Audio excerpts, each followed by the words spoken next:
Michelle O'Neill joins me now from Clonau in County Tyrone. I hope I've pronounced that right. Michelle O'Neill, welcome to the programme. Thank you very much, Christiane. And yes, you have said it correctly, and the people of Clonau will be glad to hear it. Very good. Now, let me ask you, because you do have a thing or two more than that, to be an example for the rest of the world. What would you say, marking 26 years since the Good Friday Agreement and all the pain that caused to get there, to the leaders of Israel and Palestine right now? Well, as you have reflected, we have 26 years of a successful peace process that only came about by dialogue, negotiation, by sitting around a table, by all voices being around that table and actually having the conversations about how you can end conflict and move forward. I and many like me are so grateful for the gift of peace that we have been given with our Good Friday Accord. And we have much to celebrate. We're a society that has been completely transformed over the course of our peace process. And we have much, much more to do, of course, but nobody could fault at all the transformation of the island of Ireland, actually, throughout the period since 1998 to where we are today. And I think, unfortunately, we too know, the cost of conflict, but we equally know the value of peace. And I think what we watch every day in terms of the scenes and some of the programs, some of the footage you've just shown is horrific. 6 months on, this slaughter continues. 6 months on, we need to see an immediate ceasefire. We need to see dialogue. We need to see humanitarian aid, medical aid. We need to see a political solution, because what's happening day on daily, the bombardment, the genocide in terms of the people of Palestine and Gaza is just horrendous. So if we have to offer anything, I think it is the value of dialogue, the value of being able to find that solution that everybody can sign up to. And, ultimately for me, what I want to see in terms of Palestine and the Middle East, what I want to see is a political solution that allows the long tail of oppression to end, particularly in terms of this latest horrific chapter of what's happening in Palestine. Mm-hmm. Can I ask you, because it always comes up there, but it was also true where you are, and that is that it is essentially the armed factions who also have to buy in. People who maybe from the outside are called terrorists, whether it's happening in the Middle East or whether it happened in Northern Ireland. Your family had all sorts of, I believe, nationalist and IRA connections and ties. Your deputy also had those kinds of connections. On the other side, the fighters, there was jail, there was all of this. Talk to people about what it takes for even that wing, even those groups, not just the political leaders, to buy in and to be brought into a peace process. Well, I think that we all would recognise that the success of any peace process means that everybody's voice has to be at the table. I mean, that's the only way you're going to find a solution. You have to understand the perspectives that people have. You have to understand that in order for there to be a solution, that everybody has to buy into that. And I think, I'm lucky. I consider myself the Good Friday Agreement generation, as is Emma Little-Pengelly, who's the Deputy First Minister in the joint office with me. I think we both can consider ourselves lucky in that we were born into a society, or born in at a time whenever we've been gifted the Good Friday Agreement. And our job now as political leaders of today, 26 years on after that process, and remember, I think this is a really crucial point. It's a process. It wasn't something that happens on one day and we have an accord and that's great. You have to keep working at it. And we even too here have to keep working at it.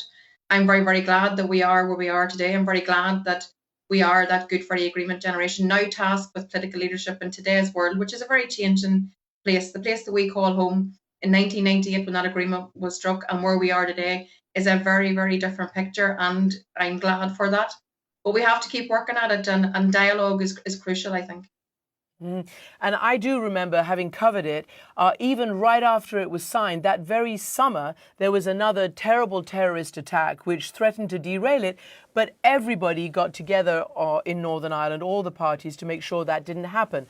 To that point, I would like to play a soundbite from your deputy, as I say, a unionist politician, Emma Little-Pengelly, who's your Deputy First Minister. There are moments in each of our lives that shape us. The past, with all its horror, can never be forgotten, and nor will it be allowed to be rewritten. But while we are shaped by the past, we are not defined by it. The experience of my childhood gave me the drive and desire to make a different future, not just for myself, but to do all that I could and can to ensure a better future for all of us. So you're both of the same generation, and obviously you're the younger generation, let's face it, and there appears to be an increasing desire and moderation by Northern Ireland young people who maybe want more than just the binary two parties that is mandated, I know, by the Good Friday Agreement. Talk to me about how people and their politics may be changing on both sides. But I think when you listen to what Emma reflected there, so I think, that's Emma's lived experience. And I have a very different lived experience. So I think all those things help to shape the people that we are today. Emma equally has a different outlook in terms of the constitutional position on the island. To me, Emma is of a British identity, a unionist tradition. I'm of an Irish Republican identity, and I want to unite the island of Ireland and the people that live on it. But at the same time, our peace process says that our power sharing arrangement is when we come together and we work together for the greater good of people on a day-to-day basis. And I and Emma are committed to that. I believe that both of us want to do our very, very best for the people that we collectively serve. But at the same time, we can do that and pursue our equally legitimate political aspirations. As I said, we both have very different views, but we're in the space where we have to be comfortable enough in our own skin and who we are. And I respect that Emma is different to me, and she can respect that I am different to her. But at the same time, let's pursue our goals with dialogue. Let's pursue our goals with the political arguments. Let's convince people. That's the precious gift of the Good Friday Agreement. That we were all, that our equally legitimate aspirations were respected and at the heart of that. And the only time the constitutional position will change in the island of Ireland is whenever the people vote for that. So I think that there's change happening all around us, and I do think that we're a very changing place. The north of Ireland, Northern Ireland, whatever you're most comfortable to call it. But we're certainly changing. We've a very diverse society, something to be celebrated. And I think there's change happening right across the island that is quite exciting in terms of where we're headed, where we will be in the next 5, 10, 15 years. My own position, taking up post of First Minister, the first nationalist ever to take up the post of First Minister, is something that was unimaginable to my parents and to my grandparents and to generations before them.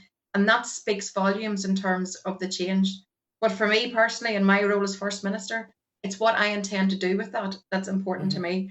And for me, that's about, even as an Irish Republican, that I can be true to who I am, but I can serve everybody equally. And I am absolutely determined to do that, to build a brighter, better future, one of hope and opportunity, one that's looking towards this new dawn with a vision for the future, which ultimately always has to be about something better.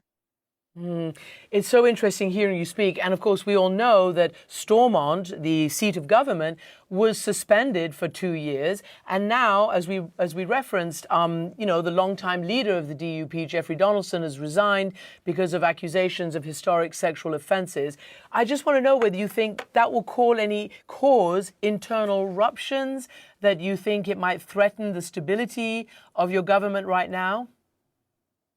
So I won't comment in terms of the charges that have been laid, because that's for the judiciary to deal with, the criminal justice system to deal with. But what I will say is that the public look on and they look towards the political leaders to provide pragmatic leadership, to lead from the front in terms of trying to make politics work. I have spoken to all the other parties because we're a 4-party government, remember, and I've spoken to all the other leaders to talk about how we need to have that leadership, that we need to provide that leadership, that we need to have continuity. So I'm quite confident that we can continue in this space, that we can continue the good work that we have since we've had our government restored just 10 weeks ago. We have much work to do, and I'm determined to get down to do that. And I hope that there aren't any interruptions. I mean, obviously there's a lot of moving parts happening around us. There are a lot of elections on the horizon, but we will chart our way through that. Our job in the executive, my job as First Minister, alongside Emma Pangeli as the Deputy First Minister, and all the other parties of the executive, is to get on with doing the business of serving the public, delivering good public services and doing our best. Now, Michelle O'Neill, you are a trailblazer, and I just want to ask you, because you sound so inclusive, and your Deputy Minister also, it's not unnoticed that you're both women. In many parts of the world, peace movements are envisioned and run, even in your own, north of Ireland, the original peace movement was two women who won the Nobel Prize. Just reflect on that, on the fact that as women, you are in charge of something really dramatic and inclusive. Well, inclusion is where we need to be. I mean, we're in this new era of change where, last year we spent a lot of time reflecting back on the Good Friday Agreement and what has been achieved and what has been achieved over all those years since. But for me, it's about, I'm very proud that there are two women. I'm very proud that in my own party, Mary Lou McDonald, the president, and myself as the vice president. I'm very glad that in the executive, we have myself and Emma Little-Pengelly. Our two junior ministers are also female.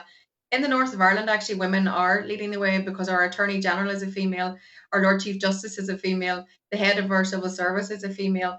And I just think, I don't know, I hope that will demonstrate over time how we can make change, because I get into politics to make change. I am determined to lead that change. And I think that everybody else is there to do that job also.